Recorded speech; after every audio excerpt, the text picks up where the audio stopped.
Roaring 20s were a time of extravagant parties, decadent living, and opulence. Great economic prosperity led to an explosion of social, artistic, and cultural exuberance. It was during this period that Art Deco was born, offering a visual design aesthetic as rich and layered as jazz music. Art Deco is a style of architecture and design that first gained popular public attention during the 1925 International Exhibition of Modern, Decorative, and Industrial Arts, making it easy to see why the movement needed a much shorter name. Art Deco style was applied everywhere to nearly everything at the time, influencing high fashion and architecture, as well as everyday objects and household furnishings. Not even something as utilitarian as a vacuum cleaner was safe from this design craze. Art Deco uses bright colors and precious metals such as gold, silver, and ivory, combined with complex repeating patterns. I'm going to show you a simple way to create an Art Deco lantern using chroma molten metals acrylic paints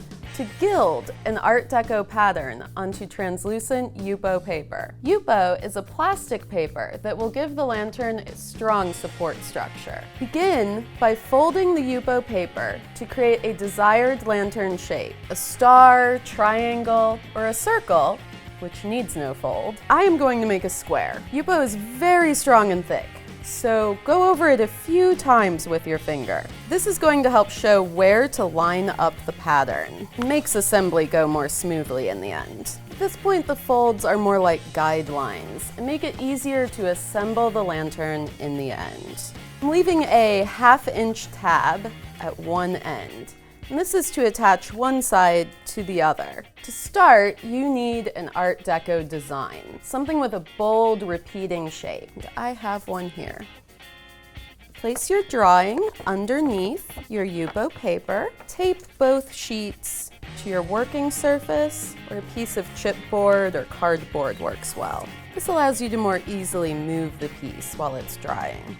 Trace the pattern, stopping at the end with the 1/2-inch tab. You can use metallic paint markers to trace the pattern, but I like to use a detailer writer filled with acrylic paint. This gives a more raised surface that looks more like gilding. When your pattern is dry, you can begin to fill your design with color. Add a few drops of Blick liquid watercolor to Liquitex pouring medium. You can adjust the quantities of each paint. More pouring medium allows for more transparency, or for a darker color, increase the amount of watercolor. I'm going to set this aside. I have a dry one here. Once it's dry, you can cut to shape the bottom or top of your lantern.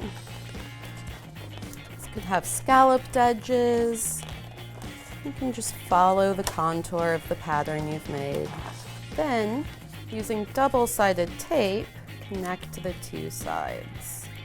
Hang the lantern by poking evenly centered holes with a push pin. You can hang with wire or string. I'm going to use wire here. Alternatively, because Yupo paper is so strong, it could be made to simply sit on a table over an LED light. To see this lesson as a PDF with step-by-step instruction, a full list of materials, as well as national standards, visit dickblick.com. You will find hundreds more free lessons and videos there as well.